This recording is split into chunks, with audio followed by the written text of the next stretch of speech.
एका राजाने एक महाल बांधला.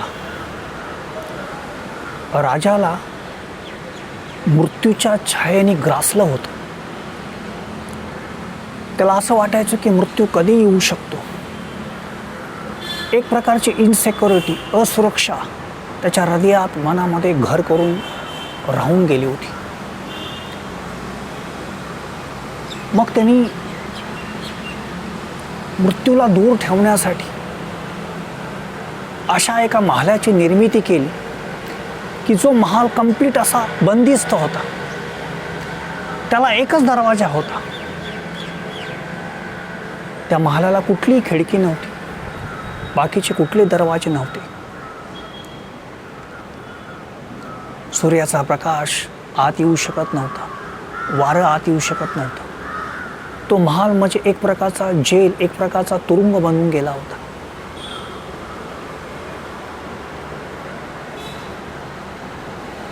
शेजारच्या प्रांतातला त्याचा दुसरा एक राजा मित्र, तो त्या महालाची ख्याती ऐकून तो महाल बघण्यासाठी आला.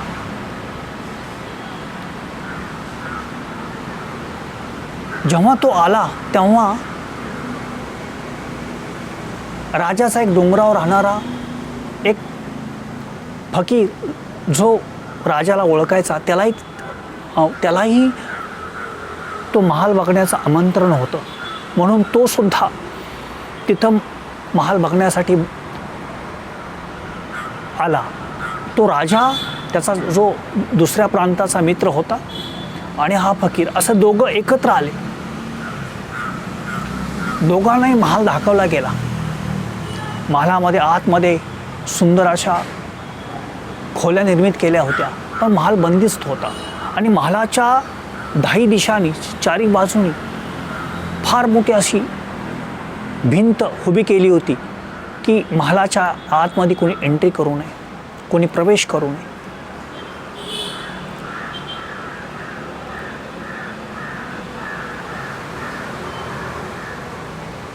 राजाचा जो मित्र होता, दुसऱ्या प्रांताचा जो राजा होता, तो त्या महालाचं कौतुक करून निघून गेला.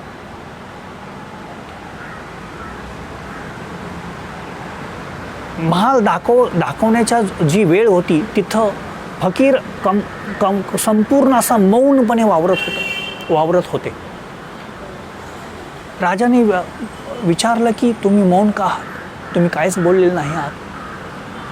माझं काय चुकलंय का? तर फकीर म्हणाला की राजा, हा महाल नाही आहे, हा एक प्रकारचा तुरुंग आहे. आणि तू असुरक्षेपोटी हा तुरुंग निर्मित केलाय. तुला असुरक्षा जी तुझ्या मनामध्ये आली आहे,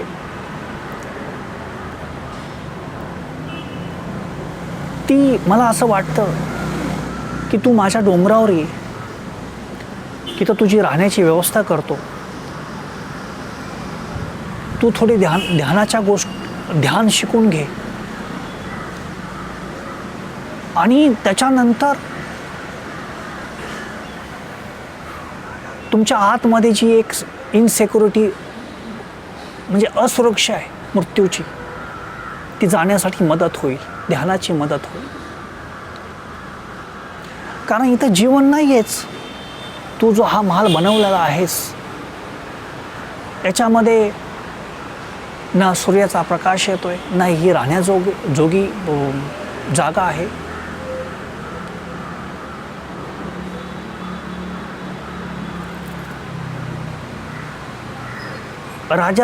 राजानी फकीराचं हे बोलणं ऐकलं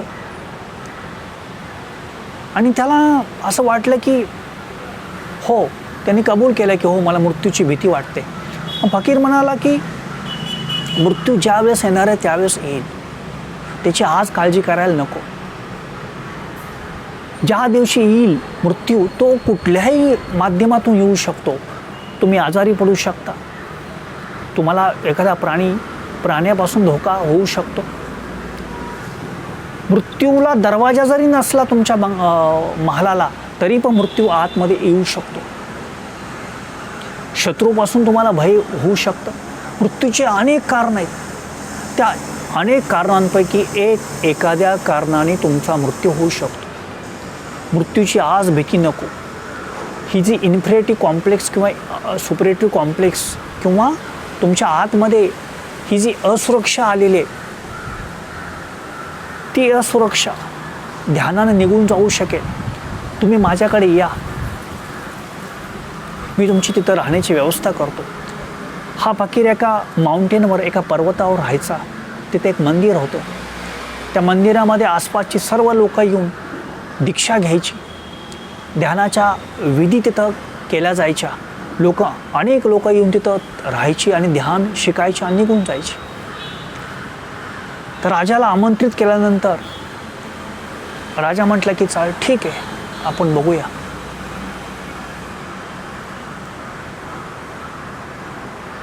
राजा ध्यान करण्यासाठी त्या पर्वतावर, त्या मंदिरामध्ये गेला. कमीत कमी 21 दिवस तिथं थांबण्याची अट होती. दिवसभर राजाला सांगितलं की एक शब्द बोलायच नाही, मौन राहायचं.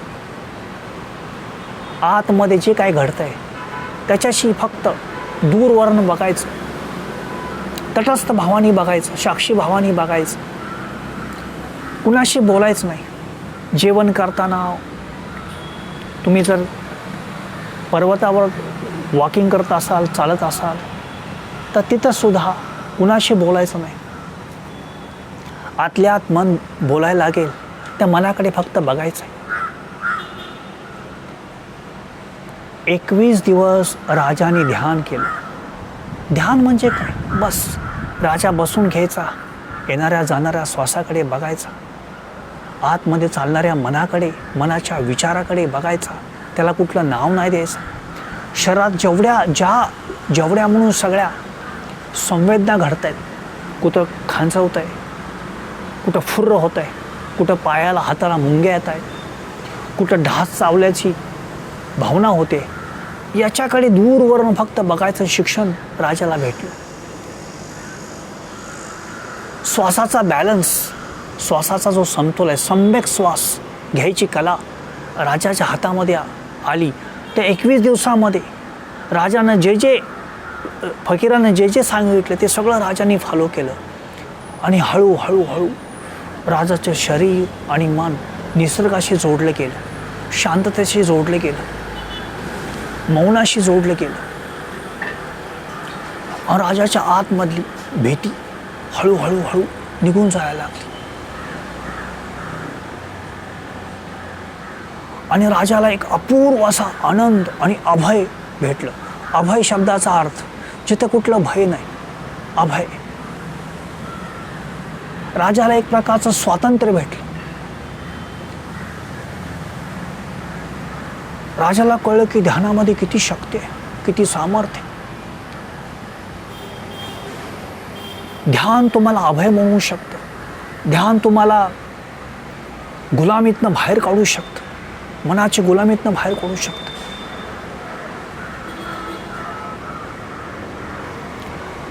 राजा फकीरांना धन्यवाद देऊन त्याच्याबद्दल कृतज्ञता व्यक्त करून पुन्हा तो आपल्या प्रांतामध्ये येतो. आणि पुन्हा तो जो महाल बांधलाय, सर्व कारागिरांना पुन्हा बोलवतो. त्या महालाची जो मोठीची मोठी भिंत उभी केली होती ती उद्ध्वस्त करतो, तो संपवून टाकतो. त्या महालातल्या ज्या जागोजागी त्या महालाला खिडक्या बनवतो आणि खिडक्याच्या बाहेर येण्यासाठी मोठ्याच्या मोठ्या गॅलरीज निर्माण करतो, जेणेकरून आकाशाच्या खाली मनुष्य यावा. त्या महालाचं काया पालट करून टाकतो. तो महाल म्हणजे एक प्रकारचं सुंदर असं राहण्याची जागा निर्मित होते. तिथं वारं येतं, त्या ठिकाणी प्रकाश यायला लागतो आणि अत्यंत महान असा एक जेल, तुरुंग राहण्याच्या जागेमध्ये परावर्तित होतो. आणि पुन्हा फकीराला आमंत्रित केलं जातं. फकीर तो महाल पुन्हा बघतो आणि राजाला म्हणतो की होय, हे ठीक झालं. मनुष्य हा खूप मोठ्या इन्सिक्युरिटीमध्ये जगतो, खूप मोठ्या असुरक्षामध्ये जगतो. त्याला सतत कुठली ना कुठली भीती वाटत राहते. पण जीवन हे तर फकीर हे सांगतो राजाला, जीवन हे तर असुरक्षेमध्ये नाचत राहतं.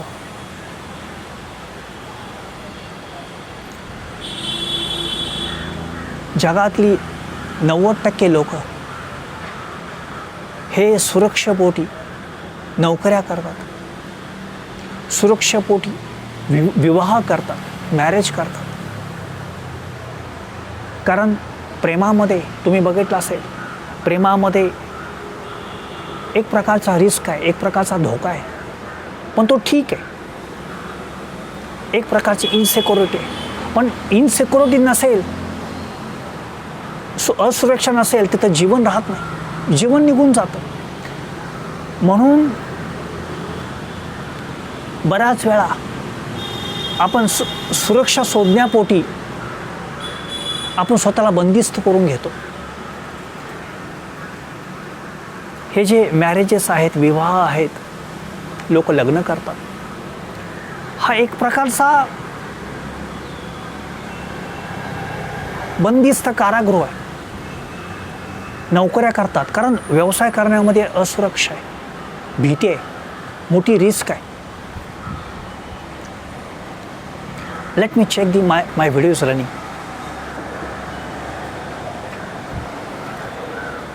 Yes, it is running.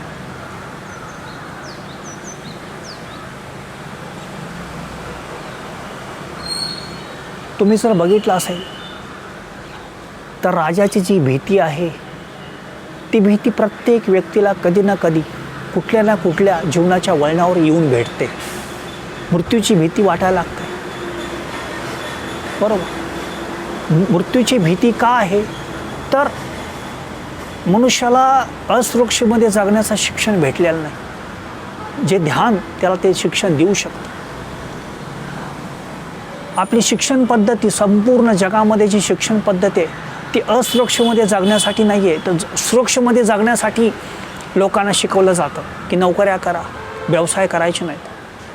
आपली विवाहाची पद्धती ही असुरक्षिततेमध्ये जगण्यासाठी निर्माण नाही केलेली.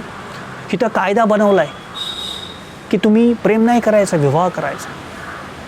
इथं कायदा मोरल सिस्टमचा कायदा पण आहे, जसा सर्व धर्मग्रंथातल्या लोकांनी सांगितलं आहे की तुम्ही प्रेम नाही करायचं, प्रेमातल्या इनसिक्युरिटी बरोबर नाही जगायचं, तर सिक्युरिटी शोधायची, विवाह करायचा, लग्न करायचं. मी म्हणत नाही की लग्न चुकीचं आहे, विवाह चुकीचं आहे, पण विवाह केल्यानंतर पुन्हा नवरा बायको एकमेकाला तुरुंगात मेंटली म्हणजे मानसिक तुरुंगात असतात, एकमेकाची प्रॉपर्टी असल्यासारखं एकमेकाला वागवतात. तिथं कुठलं प्रेम नसतं. बंदिस्त जागेमध्ये कुठलंही झाड वाढत नाही, कुठला सूर्यप्रकाश येत नाही. जगण्यासाठी नृत्य करण्यासाठी ओपन जागा हवी. जीवनासाठी जीवन जिथं नाचतं गातं त्या ठिकाणी मोकळी जागा हवी, बंदिस्त जागा नको आहे. मला असं वाटतं की राजा जसा त्याच्या सुरक्षेमधनं बाहेर पडला, त्याच्या आतमध्ये जो कॉम्प्लेक्स आला होता, एक न्यूनगंड आला होता भीतीचा की मला मृत्यू येऊ शकतो, आणि मनुष्य भीतीपोटीच करतो. 30-30 वर्षाचे लोक लोन घेतात, फ्लॅट खरेदी करतात. हे एक प्रकारची इनसिक्युरिटी आहे. तर मला असं वाटतं, या कथेतून मला असं सांगायचं आहे की या कथेतून मला असं दिसतं की हा बोध होऊ शकतो की मनुष्याला असुरक्षिततेमध्ये, तुम्ही जर पाठीमागचं झाड बघितलं, हे वाढण्यासाठी त्याला सूर्याचा प्रकाश मिळाला पाहिजे.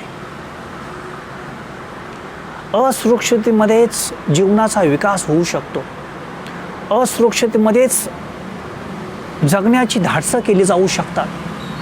तुम्ही बघितलं असेल आता इलॉन मस्क हा स्टारशिप्स, मस्कनी जो ट्विटर आणि टेस्लाचा फाउंडर आहे, त्यांनी आता स्टारशिप क्रिएट केले मंगळ ग्रहावर जाण्यासाठी. मंगळ ग्रहावर जाण्याची त्याची जी अभिप्सा आहे, त्याचं जे ॲडव्हेंचर आहे, हे असुरक्षिततेमध्ये घेऊन जाण्याचं ॲडव्हेंचर आहे.